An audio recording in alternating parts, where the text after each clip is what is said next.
The Radical.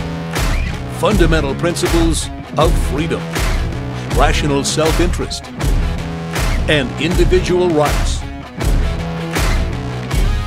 This is the Yaron Brook Show.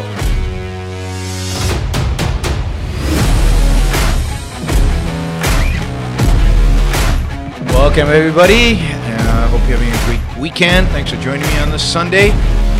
Today, we're going to talk about Mark Zuckerberg, interview he did on Fox, where he talks about, does he deserve the wealth that he has? I think an important segment about the attitude of our billionaires towards their billions. We're also going to talk about Peter Navarro, my favorite economist in the Trump White House, and his made-up Muse. Someone he quotes regularly in his books, and it turns out that person doesn't exist. It's really Peter Navarro, but it's his alter ego, I guess. So I thought that was entertaining. And if we have time, we'll do a little clip on Tulsi Gabbard, her ideas about foreign policy and her eagerness to end all wars. And I guess she's become a celebrity now. Or she's probably spiked up in the polls because Hillary Clinton's gone after her as a Russian agent. Anybody Hillary Clinton doesn't like is a Russian agent. So Tulsi Gabbard now is a Russian agent running for the presidency on the Democratic side. So we got Russian agents on all sides, according to Hillary Clinton. All right, I want to start. We'll start in a minute with Zuckerberg, but I want to just make some introductory comments. You know, the last few episodes I've done stuff on economics, on kind of economic fallacies, on this idea that both the left and the right basically completely and utterly deceive us on economics, on what is true economically, what works economically, what the economics are. The left does it on many things, from what I talked about, the wages versus productivity, inequality, the impact of the minimum wage, and a million other different items. And the right does the same thing about the lack of increased standard of living among the middle class. Trump talks about that all the time, the devastating nature of losing manufacturing jobs, which is complete BS. But the right and the left hop about that continuously. Donald Trump and Bernie Sanders continuously talk about this. And of course, the evils of trade, where Bernie Sanders, Elizabeth Warren, and Donald Trump all share a platform, which is to denounce trade and to insist on fair trade, a leftist concept from a long time ago, and reject the whole idea of the benefits from international trade and the massive improvements that international trade has provided the United States. We are surrounded by economic lives. I mean, I can open up the Wall Street Journal, in my view, maybe the best daily newspaper that we have in the United States today, and I can find almost on every page something that is just wrong in the way it presents economics. Whether it's the idea that government stimulates the economy, whether it's the idea that trade deficits matter, the idea that spending deficits don't matter, or that government spending is a good thing, or that we can print as much money as we want, it doesn't really matter, or we can print enough money as we want as long as it's stimulative and not stimulative, and we can lower interest rates or increase interest rates, or the Fed should do this or the Fed should do that. Our media and our profession of economics is full of nonsense, of stuff that's just not true. Some of it harder to show that it's not true. Some of it easy to show that it's not true. But I'd say 80% of the stuff that is presented as economics in the media, so popularized as economics, is just not good economics, not right economics, not true economics. And that has massive criticism, right? And there's massive criticism of each one of those statements, and none of that is ever reported, right? None of that is ever presented. It's presented as fact, truth. Maybe inequality is the best when it comes to this. The worst when it comes to this. It's just presented as a fact, as a given, as reality, unquestioned. It just is what it is. So, and I can't spend, and nobody can, spend their entire life debunking economic fallacies. Indeed, some people do that, and I've given you the blogs and the websites of economists who are good at this, who know the economics, who know the literature, who know the ins and outs of the field of economics, and debunk much of what's presented as economics in the world out there. But that's not going to win. It's a good thing to do, and I encourage the economists to do it. I encourage you to read them, and I encourage you to then use the material to present outside. Thomas Sowell is one who's done that on some economic principles. As I said, Don Boudreaux, Tyler Cowen, George Selgin, Scott Sumner, what's his name, Cochran, the grumpy economist. So, they've got great blogs, and anybody interested in economics, anybody interested in finding out the truth about all these things, go read all that. Go read all that. Even there are things I disagree with. Somebody mentioned Thomas Sowell, but even with Thomas Sowell, there's things in economics I disagree with. I disagree with anybody who thinks that study of economics is the study of scarcity. For example, I don't think scarcity is the issue of economics. And yet Stoll's textbooks in economics starts with economics, the study of basically scarcity. But it's not. Economics is the study of production and trade. Scarcity is, in a sense, things are not scarce. We live in abundance. It's quite the contrary. And what's interesting is, how do we get that abundance? What's interesting is, how do we get the stuff? How do we get the values?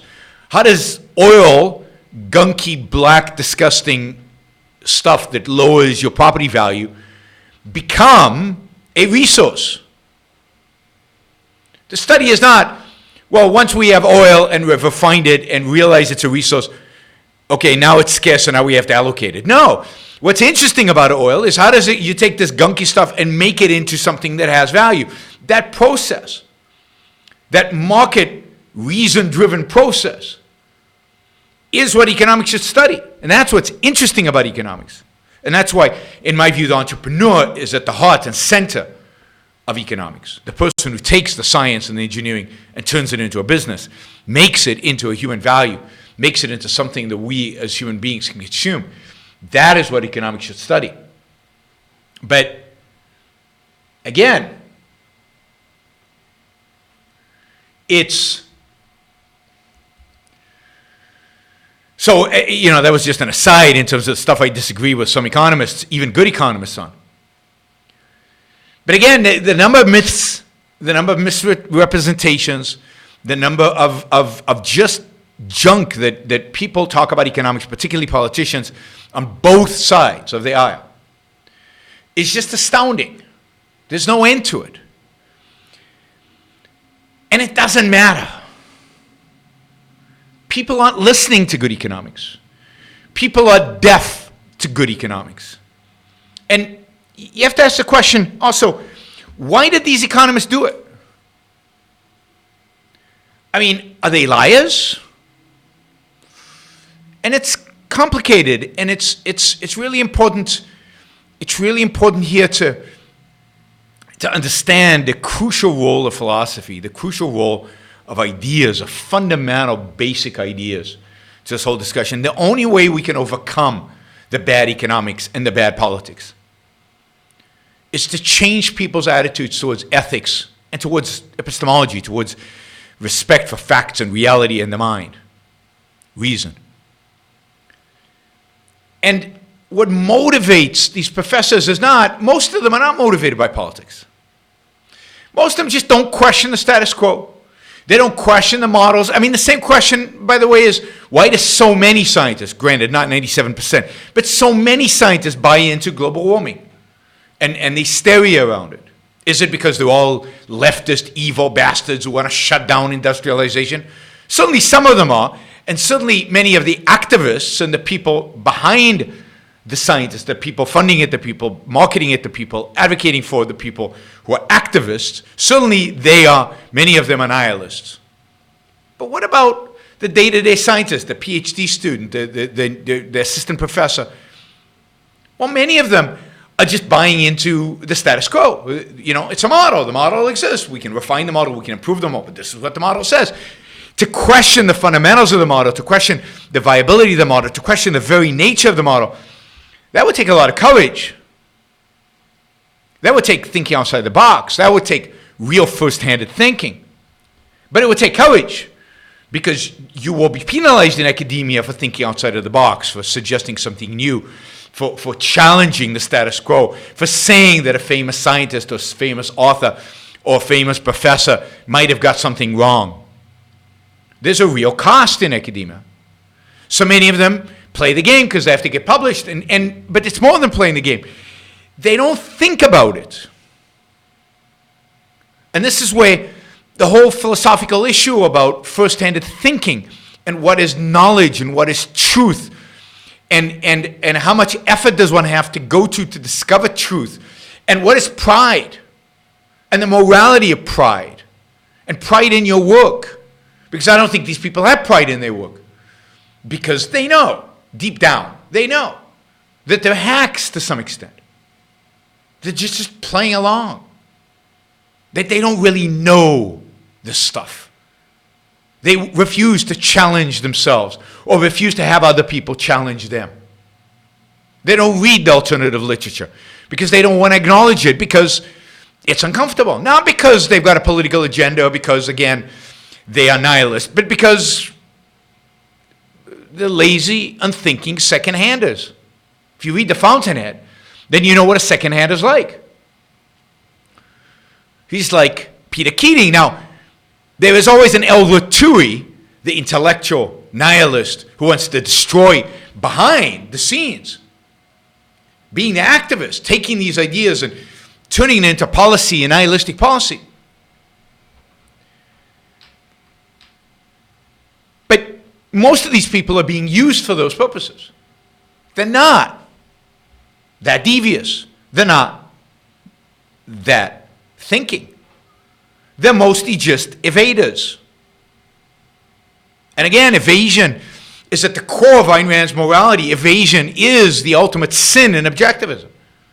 If reason is the ultimate virtue, then the ultimate vice is to not reason. And the source of most non-reasoning is evasion, is refusal to look at reality, is refusal to look for all the facts. It's intellectual laziness.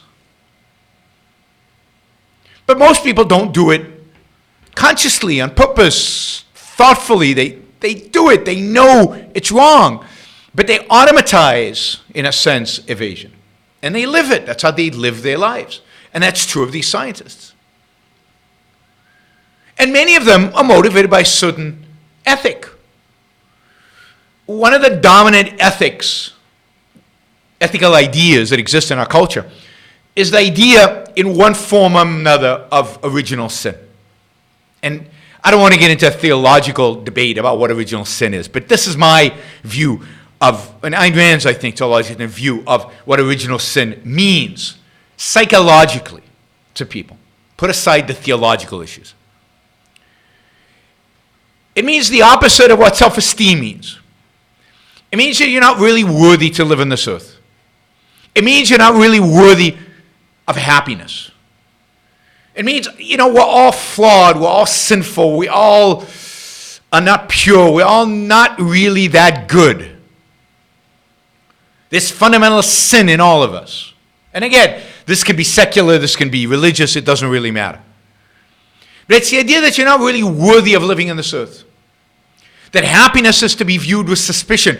That success and wealth are to be viewed with suspicion, because nobody could be worthy, because we're all just sinners. And if things are going well, then no, there has to be something. Something's wrong. Something must be bad. Something must be evil. It can't be that things are going this well.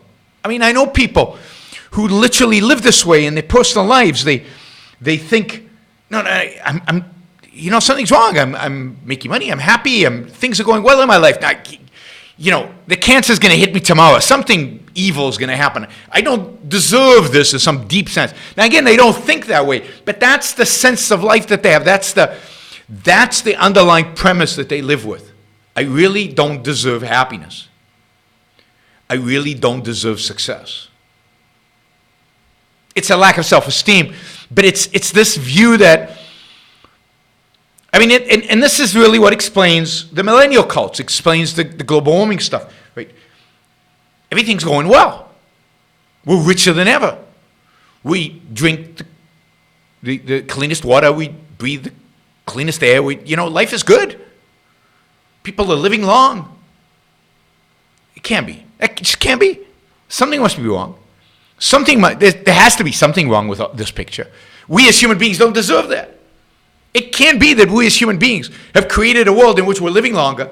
We're freer than we've ever been. It's just a number of people on the planet Earth that are free. We're richer than we've ever been. The rates of poverty are plummeting. No, it has to be something wrong. Well, I don't know. Overpopulation is going to kill us all. Well, no, that turns out not to be true. Global cooling. It's going to be global warming. It's going to be, poison chemicals. We're going to die of cancer. It has to be something. Something has to prevent us from actually living well. It cannot be right that life is good. Because this view of original sin, we're all sinful, we're all bad, we're all unworthy. Unworthy. And in a sense, what people are doing, they're rejecting life. So, if you do economics and you're studying economics and you see, well, everything's good. People are getting wealthier. Middle class is shrinking because because more people are rich than ever before. Oh, but that, it just can't be right. It just can't be right. You do an analysis and you show that the rich are paying just as much taxes as they are today as they did in the 1960s. This is a big study that's out now. Just as much as they did in the 1960s. That can't be right. No, that can't be right. Something's wrong in this picture. Maybe I did the data wrong. Let me go back to data. And you go back to data, and I've done data. I've done empirical studies. I've manipulated data. I've run regressions. I've done massive, regressions with a lot of data, and I know what you can do with data. I can just change this a little bit. I can change the definition over here. I can take out these few outliers. I can deflate this here. Oh, look. It actually turns out that no, the rich are paying a lot lower taxes today than they were back then. Whew. That's much more consistent with my view of the world. Much more consistent with my view of life. Much more consistent with this view that I have that inequality's exploded, and that's horrible. Even though I can't actually point to anything horrible happening in the world, it must be horrible because inequality is bad, because that's a moral premise I already have. It's already established. I already know it. I know it's all evil and bad. So people adjust the science to fit their philosophical premises, to fit their moral premises, and to fit this view of the world that things cannot be actually good. And even deeper than that, things cannot be good when we are free. Things cannot be good when people are actually trading voluntarily and making a lot of money, because when we're free, our true nature comes out. And if you really believe our true nature is an evil nature, then the freer we are, the worse things are going to be. And if we can't see how bad they are, well, we'll just have to invent how bad they are. And you saw this, by the way, you saw this in the 19th century when life expectancy doubled, wealth went through the roof, the way of life, everybody's way of life completely, dramatically, and almost thoroughly, positively changed. And yet there was this huge industry of muckrakers, rakers, of presenting how awful the world was, how awful life was, how awful capitalism was, because, it can be. Life can be this good. So there's a lot of work for us to be done, for us to do, if we're going to change the world. And yeah, you gotta debunk the economic myths, but much more fundamentally, you have to challenge things like this idea of original sin. This idea that somehow you're born sinful. Somehow people are born imperfect. And that moral perfection is impossible and to be frowned upon. That we should embrace the fact that we're all sinners. The very notion that today is being perpetuated, for example, by evolutionary psychology. We're all really monsters genetically. We're all just animals. We're all irrational. We're all guided by genes that are basically the same as apes. And we'll behave irrationally. We'll behave in ways that don't make any sense. And if you leave us free, then it's that manifests itself. We don't have the controls that religion provides, the control that the state provides, the control that rules provide. And if those go away, that's why you get a lot of very intelligent people saying we can't get rid of religion, even though I don't believe. Can't get rid of religion because you get rid of religion, the true nature of people will come out. You can't have morality without religion. Without religion, people just slaughter one another. Because they believe we're just animals. They have no concept of the role of reason in human life and why we are a different animal, fundamentally different than any other animal. And that we have overwritten our programming. And indeed, evolution has seen in its wonder, not that evolution has a purpose, but in its wonder, has eliminated the need to have us pre-programmed. Because now we can write the script ourselves, we can write the code ourselves.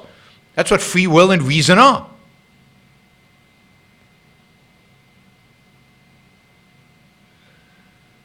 So, it is this notion that we are sinful, and the notion, and by the way, one of the big reasons why this notion of sin is so powerful is because we have a culture that's bought in completely with the idea of altruism. So altruism says that you must live your life for the sake of others. You must sacrifice yourself for the well-being of other people. Now, we don't want to do that. Well, by very definition, therefore, we are sinful because we don't want to do it. So we have to overcome our evil nature, our selfish evil nature, in order to become moral. That is, morality has positioned itself as anti-human nature. And they recognize that. They say, yes, people are inherently going to be self-interested, which is not true, completely untrue, because self-interest is an achievement. But this is how they position it, right? Inherently self-interested. They must overcome that self-interest to be moral. And there's always going to be this tug of evil, self-interest, selfishness, tugging at them, luring them away from a truly selfless moral life. Yeah, you're all sinners because you all want to live for yourself. You're all sinners because you all want to pursue your happiness. You're all sinners because you all want to have wealth. You're all sinners because you want to be happy. So, of course, we look for evil everywhere. We look for evil economically. We look for evil environmentally. We look for the bad stuff. There has to be tons of bad stuff going on. They have to be screwing us. And you see this even in people trying to be rational. It's very hard to get away from this idea. I mean, conspiracy theories are so much motivated by, well, there has to be an evil force behind all this stuff. Things cannot be good. They cannot be good.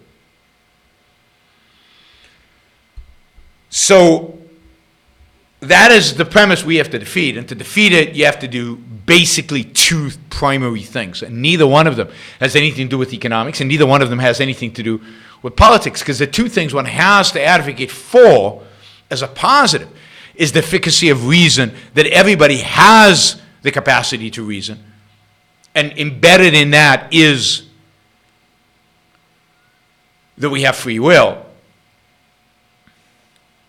You have to fight for free will.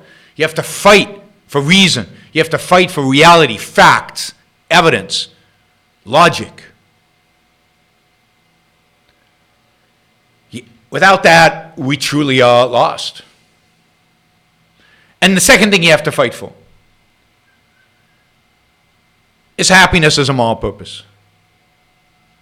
As selfishness as the essence of morality. As your life is the standard of good. And the morality of self-interest. You have to reject in every aspect and every realm of your life and advocate for the rejection of altruism, because as long as altruism is out there, you'll get bad economics and bad politics and bad everything. Altruism dominates the world in which we live, and you can see altruism behind every one of these bad economic policies, every one of these bad economic economist ideas, behind every one of these political manifestations, whether they are motivated by altruism by the original guy, by the politician, or whether altruism is just something the politician uses in order to sell them, matters less. The fact is that what is making them successful, making them palatable in the world in which we live, is the altruism. Everything from regulations to every form of welfare state policy to physical policy, to the very fact that we engage in central planning. All of that is motivated by inherently, by deep down, by altruism. All right. So from there, I want to go to Mark Zuckerberg. So Mark Zuckerberg sat down with Dana Perino from Fox News for an interview. And he says a lot of things during the interview about Facebook and about privacy and about free speech. I mean, he's really coming out and trying to come out as an advocate for free speech, but he also comes out for government regulating at least political speech on the internet. So it's hard to tell what exactly he believes. And he's given a speech now on free speech, which I need to listen to, and I'll probably listen to and critique on a show in the future, because he's really being actively engaged out there around free speech. So most of the interview is about that, and I encourage you to watch it because I think it's interesting. It's interesting to see what Mark Zuckerberg has to say about issues relating to free speech and privacy and other issues of that are related here. But I'm picking a different section of this because I think it links to some of the other discussions better. I want to talk about free speech, but I want to get a better sense. I don't think he makes a lot of sense in his interview with Dana Perino on the issue of free speech. I'm hoping I can find a source where he makes more sense so we can actually criticize his real ideas, because I'll understand them. Here I don't quite get what he's talking about. So what I want to hear is, you'll see, she's asking about what he thinks about being a billionaire and what he thinks about Bernie Sanders' claim that there shouldn't be any billionaires. So we're going to watch this, and I'll comment as we go along, as I usually do. So let me move that over there. All right, so this is Dana Perino from Fox News interviewing Mark Zuckerberg, and it'll just be, I think I've got a 2-minute clip here, although I'll probably stop Bernie it. Sanders has long been saying that he doesn't think billionaires should even exist, and you have said that, maybe I don't even need this much money, but do you believe you earned your money fair and square? So, simple question. Do you believe you earned your money fair and square? Right? Should have a pretty simple, straightforward answer. Listen to Mark. By the way, is the volume on the video good? Is it too high? Is it too low? I don't know if there's anybody out there who can answer my question in real time, but let me know if the volume's off. So look, here's what I said and what I believe is, I don't think that in some cosmic sense that anyone deserves to have billions of dollars. So what does that mean? So instead of saying, yeah, I made it fair and square, 2.5 billion people use my product. I haven't stolen anything from anybody. I think I made the world a much better place because of Facebook. I assume he believes that he is the CEO of Facebook. It is his baby.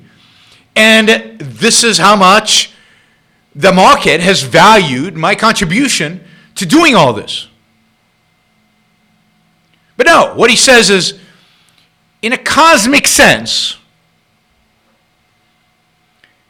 nobody deserves billions. In other words, value is not something that is human. There's a cosmic sense of value, which means kind of an intrinsic sense of what is valuable to some being or some entity or something outside of human being, outside of trade, that determines what is a value. And now, I don't know that he's religious. I don't think he is. But he's saying, and this is a typical philosophical idea, what is valuable and what is not valuable is not dependent on humans. It's not what is valuable to you, but it's just value is a value. And how do we know that? Well, through revelation, through communion with this cosmic sense. That's Plato, right? There's a world of forms out there where real values are, and we know what they are. Some people can communicate with that, and then they tell us what are true values. So there's a long philosophical tradition of viewing this, not in terms of value, economic value in the marketplace, value in terms of what I contribute and what other people contribute to my life and what I contribute to their life, and the trade, the win-win relationship that is a trade, which is where I would have gone with the question. No, he has to place it, there's an intrinsic value outside of human well-being, outside of human marketplace, outside of the human world in a cosmic sense. I mean, religionists would say, well, from a God perspective, from a religious perspective, well, nobody should really have $1 billion. It's not in the Ten Commandments. It's not, you know, if you've got a guy up there, a God up there who's deciding what justice is based on who knows what criteria, then why $1 billion? What is his criteria? No, but justice is about this world. Justice is about your relationship with other people. Justice is about trade. And if you're trading with other people and you're gaining because they're gaining, and you're impacting so many people's lives, and you're providing so much value that you're worth billions, then of course the billions you deserve. Of course the billions are just. Justice needs to be in this world. It's getting what you deserve. Deserve based on what? Based on what you produce, based on the value you create. And somebody like Mark Zuckerberg has created immense, enormous, humongous value. But he can't say it. And the broader point I want to make here is, until businessmen can say it, we lose. Until we have a group of businessmen who unapologetically say, yeah, absolutely I made my money fairly. Absolutely I've earned my money. Absolutely it's just that I have $1 billion. Because, here's why. Here are the reasons.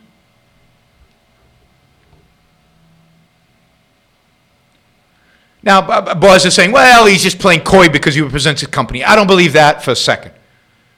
And if you read his letter where he founded his charity, where he gives away 99% of his wealth, if you read the letter he wrote to his daughter when that started, if you listen to other things that he said and done, he's just a part of the culture. He's not an objectivist. He's not philosophical. He doesn't have a philosophical defense of his wealth. And that's what we're missing until we have business leaders who have a philosophical defense of their wealth, who understand where wealth comes from, who understand what wealth is, who understand what value is. What does he care about? I mean, is anybody going to stop using Facebook because Mark Zuckerberg just declared that he deserves his wealth? No. It has no impact on his business. And indeed, all he does by playing politics is undercut his business because it makes him fodder for politicians, and it makes it possible for people to play on his guilt, which you see all the time in when he goes to testify before Congress. All right, so in a cosmic sense, he doesn't deserve it. A lot of people who do really good things. A lot of people do really good things, like, I don't know, Mother Teresa. She didn't make billions. I wonder why. Maybe she didn't do good things to the same extent that you did good things, Mark. Maybe some realms where people do good things are valued less by the marketplace, valued less, in other words, by other people. Why apologize? And help a lot of other people. And the standard is helping other people? No. The standard is trading with other people. The standard is creating value for other people.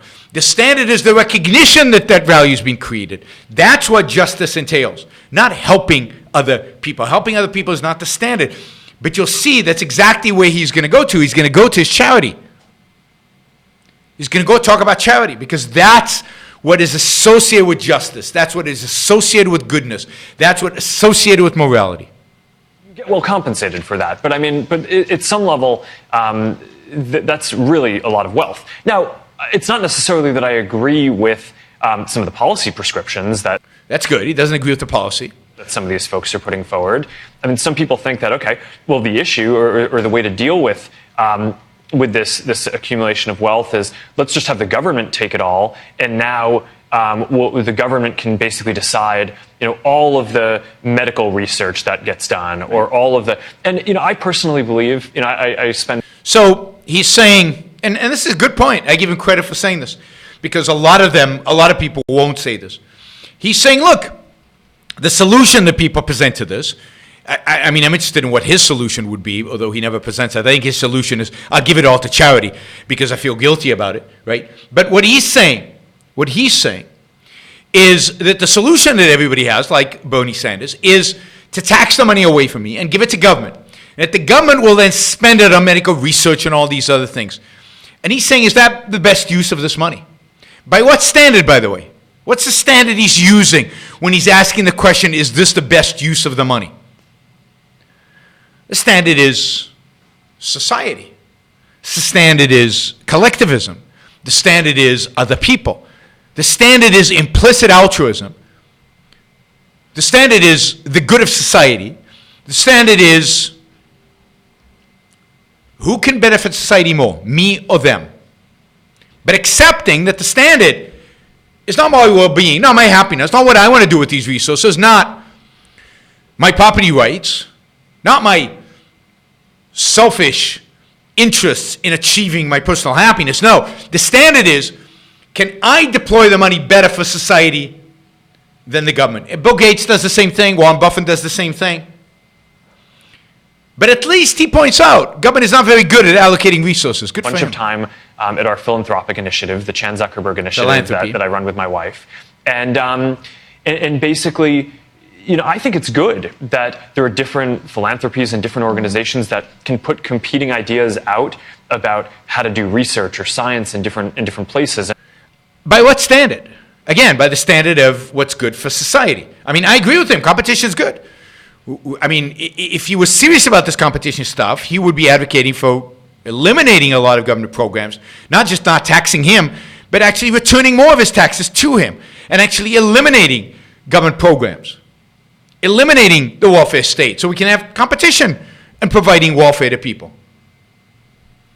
I mean, he's not going to go that far, but at least he's willing to say, don't tax me more because. Maybe what we're doing is going to be good, maybe it's not, but I fundamentally believe in that competition and that you want different ideas out there. I asked him about...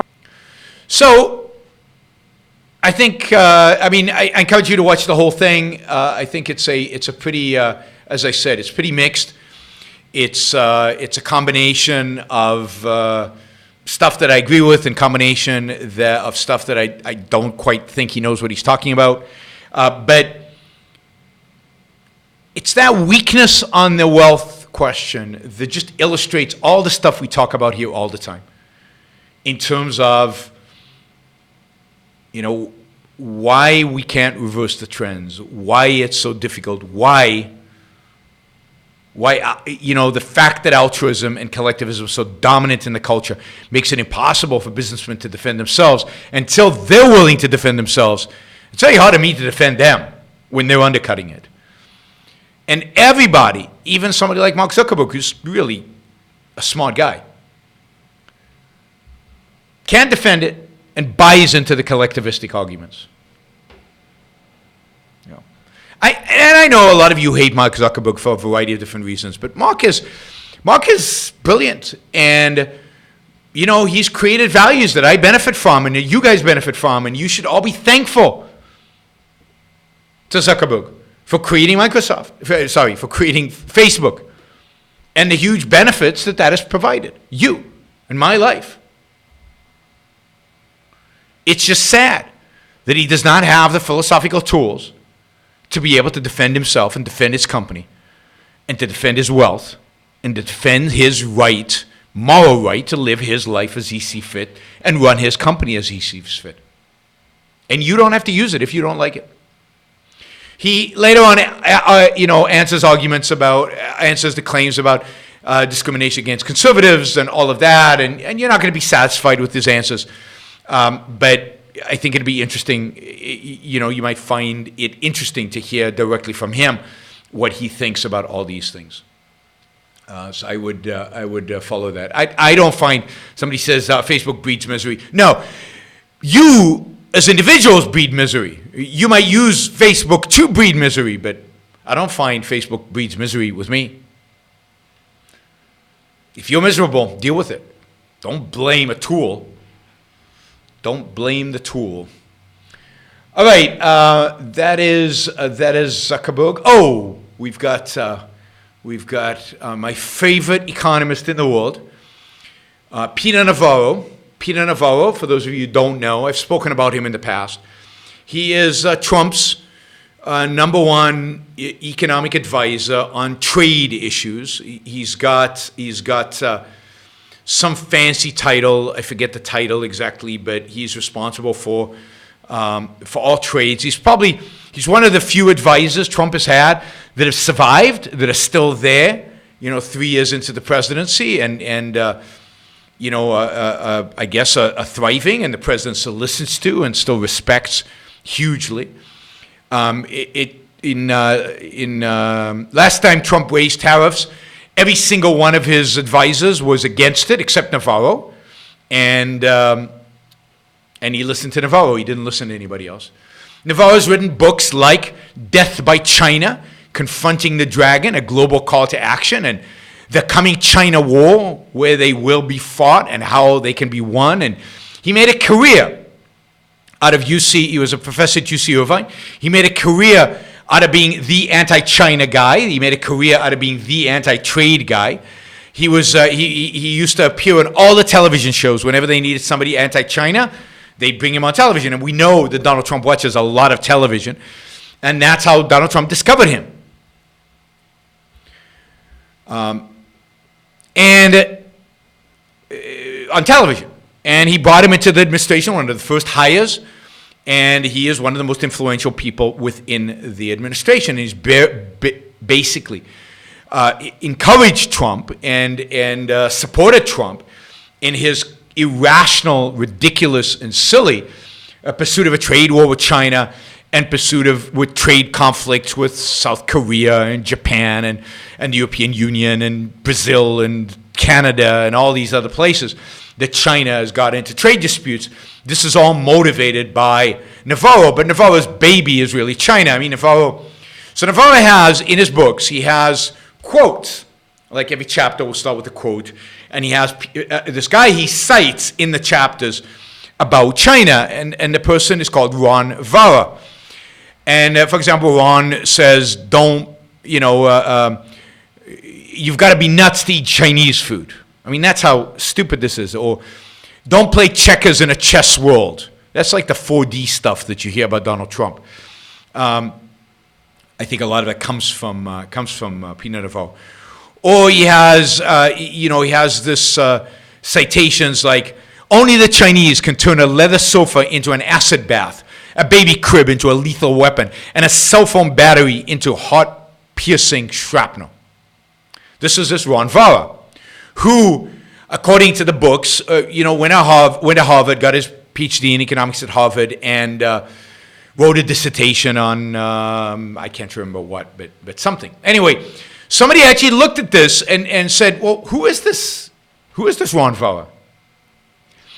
And basically came to the conclusion there is no such person as Ron Navarro. Ron Navarro is basically Peter Navarro himself. And if it's kind of, if you take Navarro and you reshuffle the letters, you get Ron Navarro.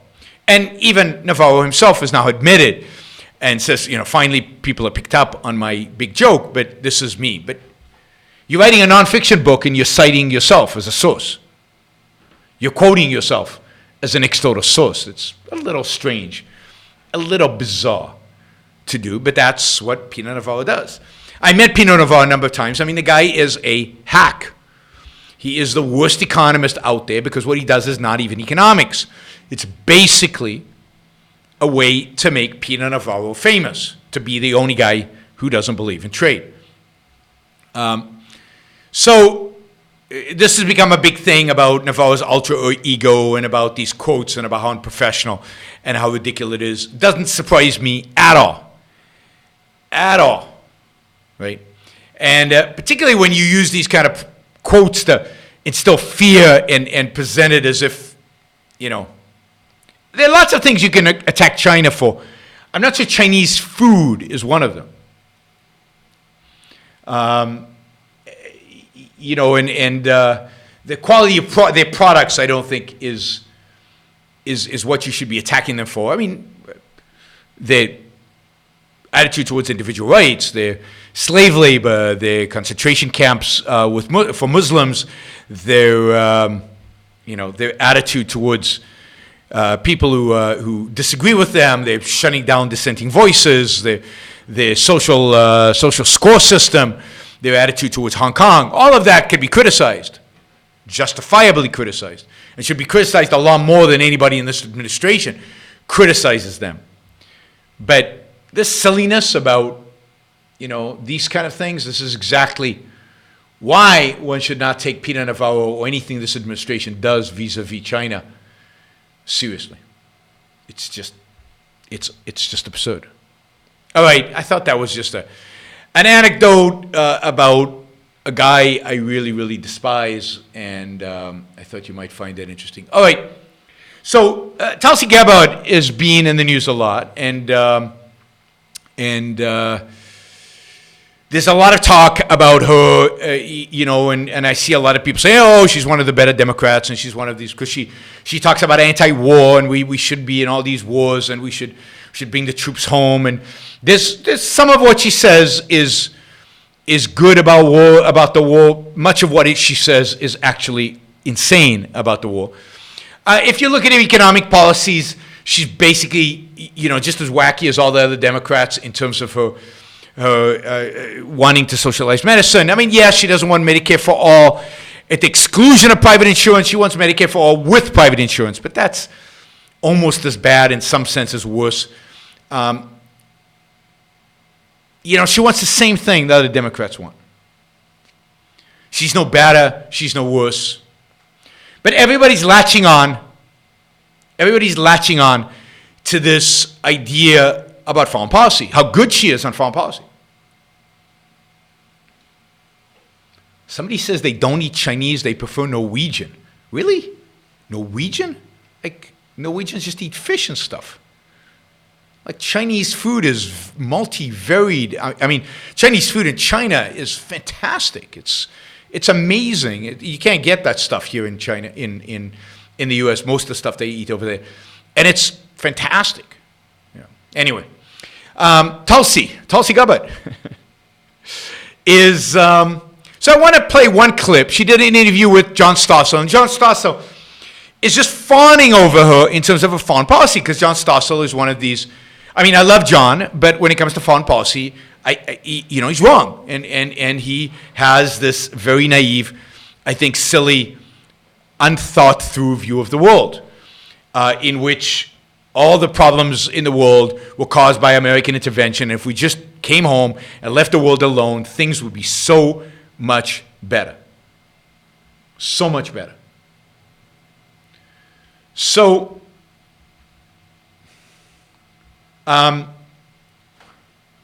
I want to take one little segment of Tulsi talking about foreign policy and just comment on it, because I think it's wacky. This is no hero of foreign policy, certainly not my kind of foreign policy. So here we go. Tulsi Gabbard in an interview with John Stossel, I think on Reason TV.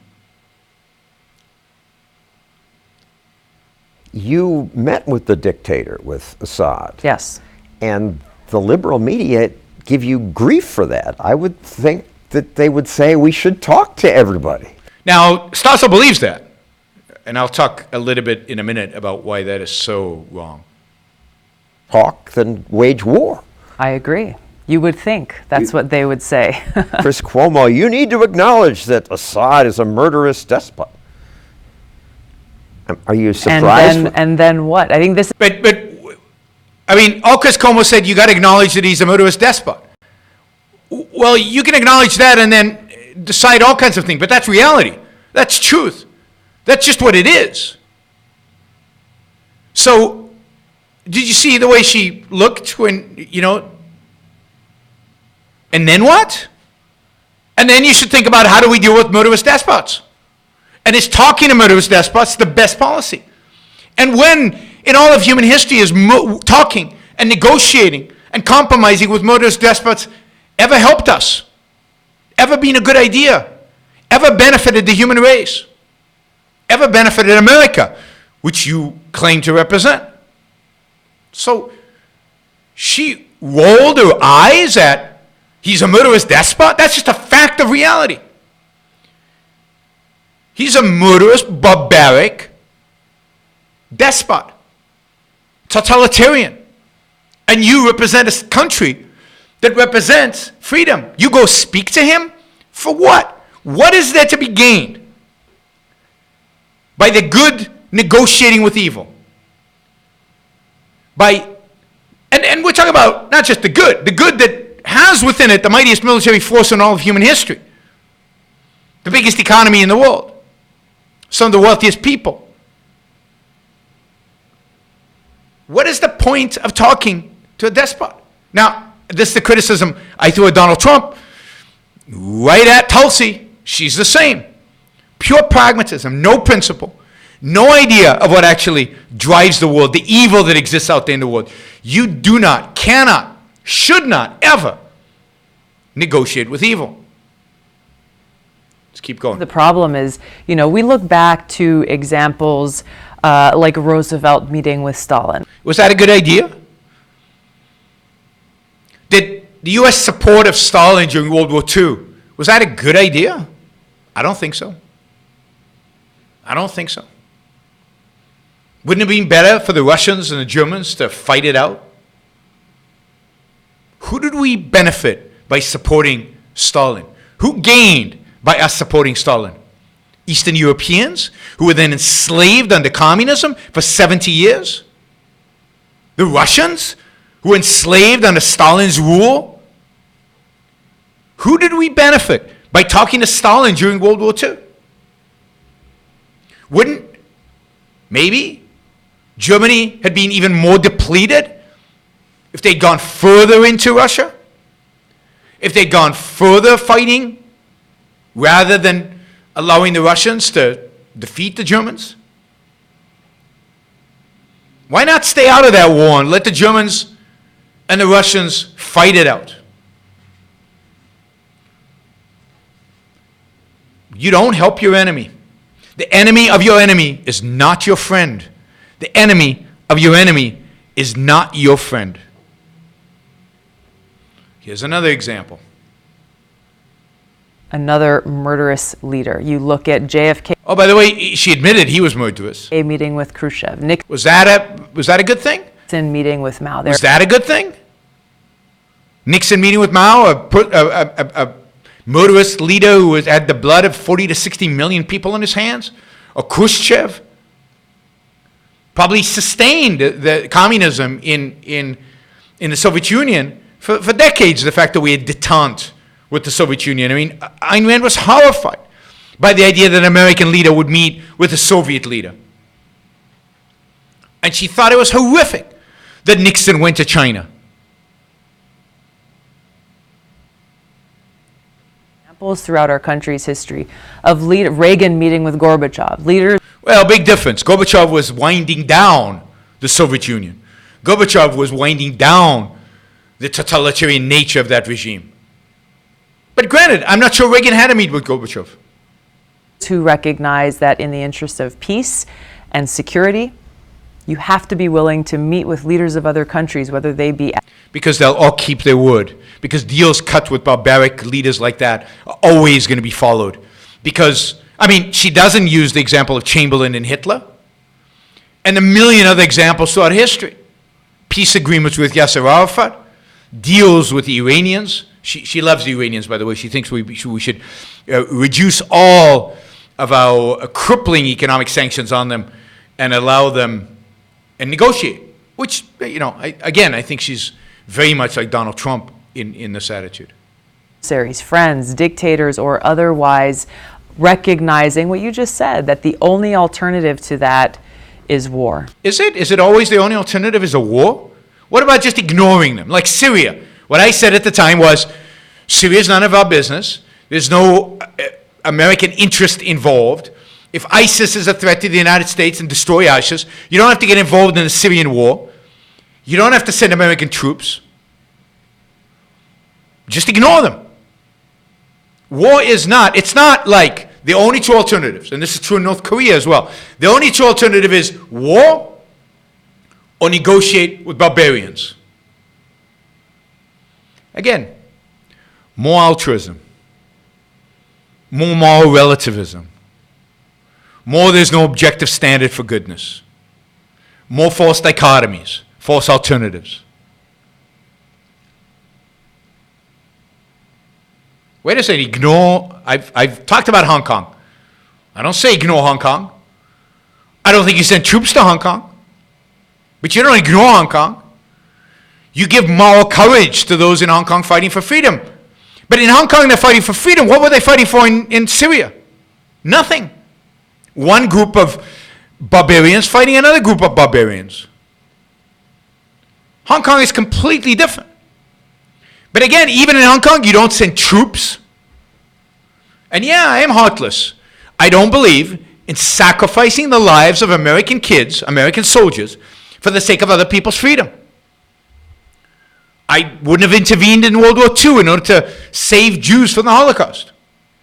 I would have only intervened in World War II if it was deemed necessary for the security of the United States of America. You don't intervene in Syria unless the lives or property of Americans is at stake. The American government is there to protect the rights of Americans, not to be the policeman of the world, not to bring security to the world, not to bring freedom to the world. In Hong Kong, a moral support, assertive statement, and telling China there will be consequences to them invading Hong Kong or doing horrible, killing people in Hong Kong. Consequences that can be boycotts and others that do not necessarily involve military force. But it's not always a war. That's not always the alternative. That's ridiculous. Now, sometimes you have to go to war. Sometimes you need to bomb people into the dark ages. And I'm all for that. I don't believe in building democracies. I don't believe in keeping troops on the ground forever. But again, libertarians and Tulsi and Donald Trump are presenting the alternative as we talk to dictators or we go to war. No. I mean, North Korea you can ignore. We've already completely barricaded them. You could increase the economic sanctions. You could increase all kinds of other sanctions. You can encourage the people to rebel. You can support any kind of insurgency within the country. You can declare that. And if they threaten the United States militarily, you can crush them and turn them into dust. Nobody fights to win anymore. But that's a great tragedy. That's a great tragedy. All right. Maybe a little bit more here, and then I've got some super chat questions. Don't ask anymore. What's going on with your party? Democrats used to be the anti-war party. Unfortunately, this is something that crosses both parties. Yeah, the problem with this is, and I'm going to stop here because I think this becomes non-essential because it becomes politics. The issue's not pro-war, anti-war. The issue is, why do we go to war? When do we go to war? For what do we go to war? Do we go to war to defend American interests? What are American interests? How do you define American interests? Those are the issues that foreign policy has to deal with, and those are the issues nobody is talking about. And this is why, I mean, if you really want a deep understanding of this, I recommend you read Winning the Unwinnable War. That was edited by Longiorno, and I have 3 essays in that book. And just read Longiorno. Read his books, read his articles, follow him online. He has the right conception of foreign policy, which none of these other people do.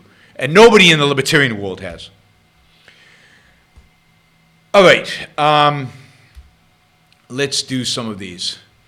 Does a moral evaluation, and I'm gonna do them quickly because I have to end by like 4:15. Does a moral evaluation of Christopher Columbus have to include the fact that individual rights was not a widely accepted or known concept in 1492? Yes, absolutely. But I think it was still recognized at some human basic level that slaughtering people who disagree with you and just murdering them left and right was just wrong. And he did some of that. So you have to, but again, he came from a culture, a Christian culture, in which you're only fully human if you found salvation in Jesus. You're barbaric, you're barbarian otherwise. This is a time of Inquisition, or this is a little before the Inquisition, but I think he lives into the Inquisition. And a lot of the bad stuff he does is during the Inquisition, where people who are not 100% committed to Christianity are horribly treated in Europe, never mind in the Americas.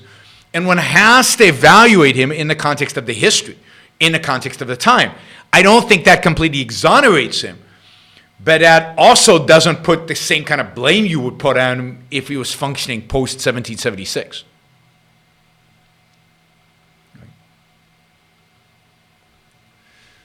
All right. Again, if you want to ask questions, use the super chat, please.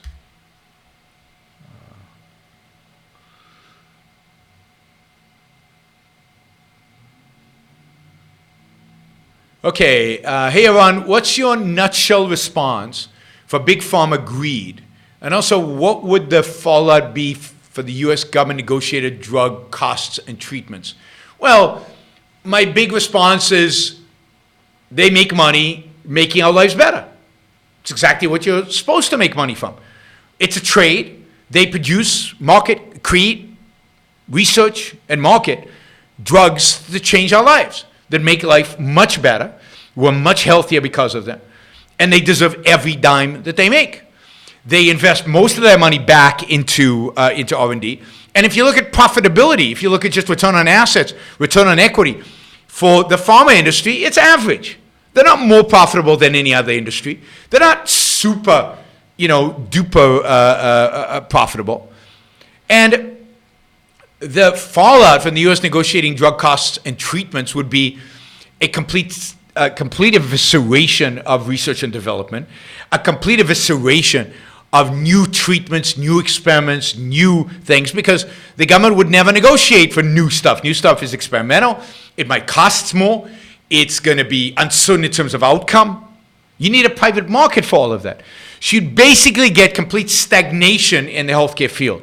You get, and ultimately deterioration, as you're seeing in some European countries, in the quality of healthcare provided. But a complete stagnation globally, because most innovation, overwhelmingly innovation, happens in the United States. It still has a relatively free market. I've spoken many times before on drug prices. You can find where I go much more into depth about issues related to drug pricing and how we subsidize drugs for the rest of the world, or we subsidize R&D for the rest of the world, in previous shows that I've done.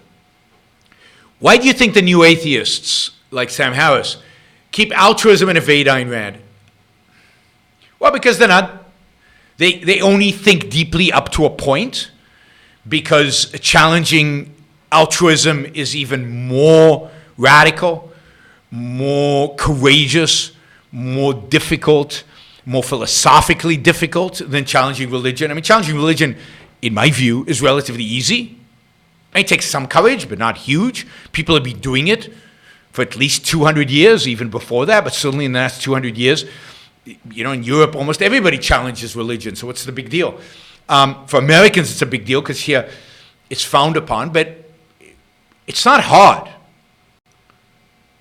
to question the existence of God and to question, the authoritarianism and the epistemology of religion. Morality is different. Morality, you have to really challenge it. You have to offer an alternative, and you have to know what the alternative is, and it requires knowing philosophy, and it requires what I talked about in the beginning of the show, having a certain confidence in human nature and the ability to reason, the fact that you can find truth using your reason, including moral truth, not just scientific truth. And I think, and this is a discussion I had in the beginning about original sin, and I think they are tainted. The new atheists, like almost everybody in our culture, is tainted by altruism and this notion of original sin and the notion of how people are imperfect, and how, as a consequence of this imperfection, we have to control them, and we have to, we can't let them be completely free. We can't let them make decisions for themselves. We can't let them figure out morality for themselves using reason. We have to dictate it, in a sense, through convention. All right. So Stuart says, and yet Tulsi Gabbard is one of the more sane of the Democrats. Scary, isn't it? Yes, it's very scary. She is one of the saner Democrats. For example, on Medicare, she's not Medicare at the exclusion of private insurance. She would have still private insurance, but and I think on other things, she's not quite as nutty as Elizabeth Warren or as Bernie Sanders is, but it's scary that that's how far to the left the Democratic Party has become. And what's even scarier is there's no real alternative to that. Do you think the rise of the internet, where we can find out almost anything, has decreased the number of theists and induced some rise of reason in the West? Could this grow generation by generation? Yes, I think generally I'm optimistic about the internet, and generally I'm optimistic because I think knowledge is a good thing, and I think having more accessibility to knowledge faster, quicker is better. So I do think that the internet will ultimately increase the number of atheists, increase the number of objectivists, increase the number of free market people in the world. I wouldn't have as big of a following as I have without the internet. So if I extrapolate from that, then absolutely, I'm very positive about it in that sense. All right, no more Super Chat questions, please. I hate to say no to money, but you can send money without a question. But I need to get through these questions in the next 7 minutes. I'm going to fly. Oh, let me leave that to last. You said if faking reality worked, doing so would be good. I never quite said it that way. Why could a murderer conclude committing a suicide? Why could a murderer conclude to commit suicide later? Why wouldn't he rethink that being detached now works better than not living at all? Because it isn't better than not living at all. Being detached now is worse than not living at all. So I guess I don't quite understand the second question. Why could a murderer conclude to commit suicide later? I think you're going to have to ask this question again, and it probably requires a much longer answer than what I've got time for right now. But I would say that committing murder is a negation of life. We're talking about meditated. You're killing somebody innocent. It's not self-defense. It's not anything like that. You're really murdering somebody. That is not in your self-interest. That is soul-destroying. It is you are destroying yourself. Plus, other people will now want and have a legitimate cause to destroy you. You have to live in constant fear. You have to live in constant evasion. And you have to evade your own evil. And all of that is unbelievably destructive to your capacity to live a decent life. And living a non-decent life, or living the kind of life where you're evading and fearful constantly, is worse than death. Worse than death. Some people live lives that are worse than death. What do you think about the Reason Foundation? I think they do good work. Some stuff I agree with them, some I don't. But I think they do good work. The real tragedy about the Reason Foundation, the real tragedy about a lot of libertarians, is they don't take Ayn Rand seriously. And Reason has made fun of Ayn Rand and treated her with disrespect, which I think is sad. unjust, given how much they owe to Ayn Rand, all the libertarians, including those with reason, but also just wrong-headed and destructive to their own cause. So I'll say that. Why wouldn't it have been a game changer if the Nazis had built an A-bomb first? Is Allied logistics still more relevant than wonder weapons? Well, no, I don't think wonder weapons could have ultimately been developed by the Nazis. Not only did you have to develop the weapon, you had to be able to put it into a bomb, and you had to be able to launch that bomb. And they might have destroyed London. I'm not saying it wouldn't have been a disaster for the Brits, but would they have actually been able to destroy the United States? Would have had the ability to get to the United States? And would they have been able to develop the bomb first? We don't know that much about how far along they were. It doesn't seem like they were very far along. It seems like the scientists either hit a brick wall, which you would expect given that they were functioning under a gun, or that they purposefully sabotaged their research, which again, you would expect from scientists who were trying to do this under the gun. So, the World War II would have been very different if different things had happened, if the U.S. had not supported. But I don't know. If it hadn't, maybe it would have ended faster if we'd not supported the Russians. Maybe Hitler would have got bogged down in Moscow, just like Napoleon did, and it would have crippled his efforts with regard to an American invasion. And by the way, if Patton had been in charge of the American invasion in Normandy, the war would have ended 6 months earlier anyway. Imagine, a lot of things could have been different. And if the war had been fought properly, i.e., Patton's way, General Patton's way, rather than General Eisenhower's way, then I think the war would have ended much faster. We would have never handed over the Soviet Union, handed over Eastern Europe to the Soviet Union. We would have taken Eastern Europe, liberated it in a sense, and made all of Europe free.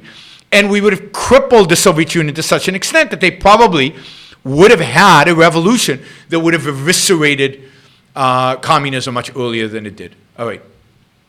What should one strive for in a casual conversation with friends? What values are expected to be fulfilled? Well, in any conversation like that, I think that one of the values is visibility. There's a certain incredible psychological value in other people seeing you, and you being seen by other people, and you seeing other people.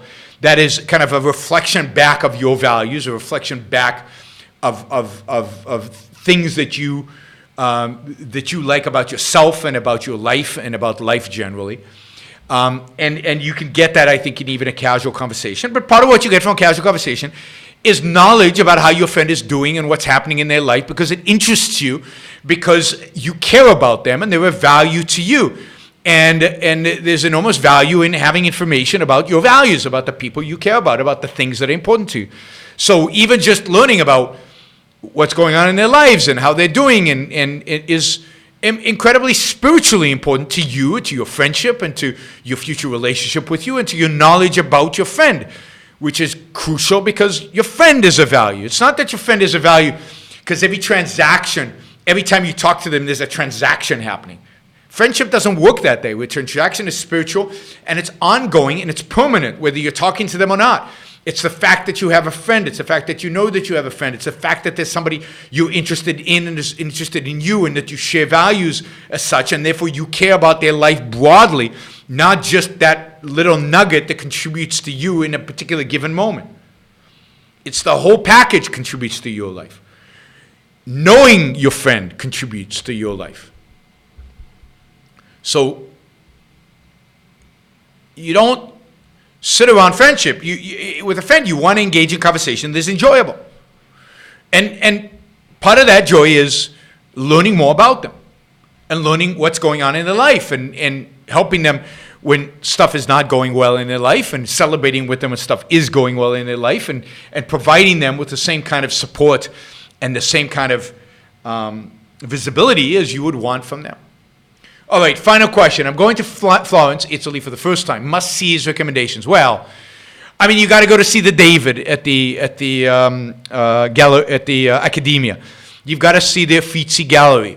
You've got to see. I don't remember the names of the museums, but basically all the major museums. Every major museum that's recommended by the tour guide is worth going to see. There's a wonderful sculpture museum. There's even a museum called the Modern Museum, but what they call modern is 18th and 19th century because they're coming at it from the perspective of the Renaissance. You've got to go see all the beautiful palazzos and sit around drinking coffee outdoors at one of the big squares and just walk around the little alleys and get lost in Florence. Getting lost in Florence is fantastic. My favorite restaurant in Florence is a restaurant called Essenzial. So you can find Essenzial or Essenziale. You can probably find that online. Go see Michelangelo. Everything Michelangelo did. The Medici Chapel, the Duomo, the cathedral in the middle of town, the Duomo with Brunelleschi's dome. So do the touristy things. The touristy things are all worthwhile, but make sure spend a lot of time in the museums. Spend a lot of time in front of the paintings and sculpture. Spend a half a day to a day at the Uffizi Gallery, or spend 2 half days. Buy tickets in advance. Go when it's less likely to be a lot of tourists there, and have fun. So enjoy. All right. Thanks, everybody. As always, you can support the show by going to yaronbrookshow.com/support. Somebody yesterday said they couldn't, the link to Subscribestar didn't work. It worked for me. So subscribestar.com/Yaron Brook Show. Subscribestar.com/Yaron Brook Show. All right. Next show is probably on Tuesday, maybe tomorrow. We'll see. But certainly on Tuesday, 8 p.m., I think it's 8 p.m. East Coast time. I'll see you all there. And thank you again for joining me on the weekend. Go have fun. Bye, everybody.